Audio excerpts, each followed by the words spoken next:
केसरी live Marathi digital medium मध्ये आपले सर्वांचे स्वागत आहे. बघूया नांदेड येथून कडाक्याची थंडी असो, मुसळधार पाऊस असो अथवा कडक उन्हाळा, धर्मभूषण ॲड.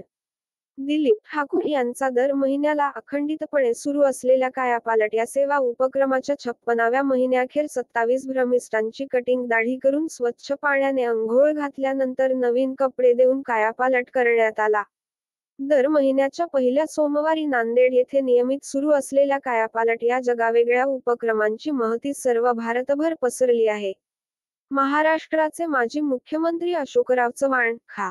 डॉक्टर अजित गोपछडे, संघटन मंत्री संजय कोडगे, भाजप महानगराध्यक्ष अमरनाथ राजूरकर, भाजप जिल्हाध्यक्ष डॉक्टर संतुकराव हंबर्डे व ॲड. किशोर देशमुख, लायन्सचे नवनिर्वाचित उपप्रांतपाल योगेश जयस्वाल, लायन्सचे अध्यक्ष शिवाजीराव पाटील यांच्या मार्गदर्शनाखाली भाजपा नांदेड महानगर, Lions Club Nanded central, Amarnath यात्री संघ, सन्मित्र फाउंडेशनच्या वतीने हा उपक्रम चालविण्यात येतो. दिलीप ठाकूर हे वैयक्तिक खर्चातून हा उपक्रम राबवितात.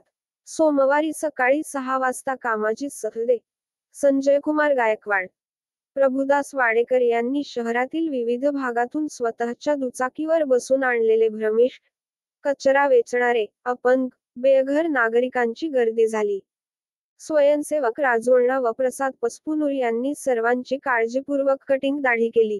भाजपा कामगार आघाडीचे जिल्हाध्यक्ष सुरेश लोट यांच्या सहकार्याने स्नान करण्याची व्यवस्था करण्यात आली. कित्येक दिवस आंघोळ न करणाऱ्या या नागरिकांना विलास जोगदंड यांनी साबण लावून अभ्यंग स्नान घातले. यावेळी अंडरपॅन्ट, बनियन व पॅन्ट, टी शर्ट मिळाल्यामुळे सर्वजण खुश झाले. ही भ्रमिष्ठ मंडळी कायापालट होण्यासाठी तयार व्हावे म्हणून 100 रुपयाची बक्षिसी व चहा फराळाची व्यवस्था करण्यात येते. पूर्वीचे मळके कपडे, अवास्तव वाढलेले केस आणि नंतरची चकाचक करण्यात आलेली कटिंग दाढी व नवीन कपडे घातल्यामुळे उपेक्षितांचा झालेला कायापालट पाहून सर्वजण चकित झाले. डॉक्टर दी. बा. जोशी व डॉक्टर अर्जुन मापारे यांनी सर्वांची वैद्यकीय तपासणी केली. जखमांची मलमपट्टी करून मोफत औषधी दिली. कायापालट उपक्रम संपल्यानंतर गोवर्धन घाट परिसर स्वच्छ करण्यात आला. दर महिन्याच्या पहिल्या सोमवारी कायापालट हा उपक्रम राबविण्यात येणार असल्यामुळे अशा बेघर व्यक्ती आढळल्यास त्याची माहिती मे महिन्याच्या पहिल्या रविवारी द्यावी असे आवाहन संयोजक दिलीप ठाकूर यांनी केले आहे. आमचा चॅनल आवडल्यास लाईक, शेअर, सबस्क्राईब, बेल आयकॉनला दाबा आणि कमेंट करायला विसरू नका. अर्धापूर महाराष्ट्र.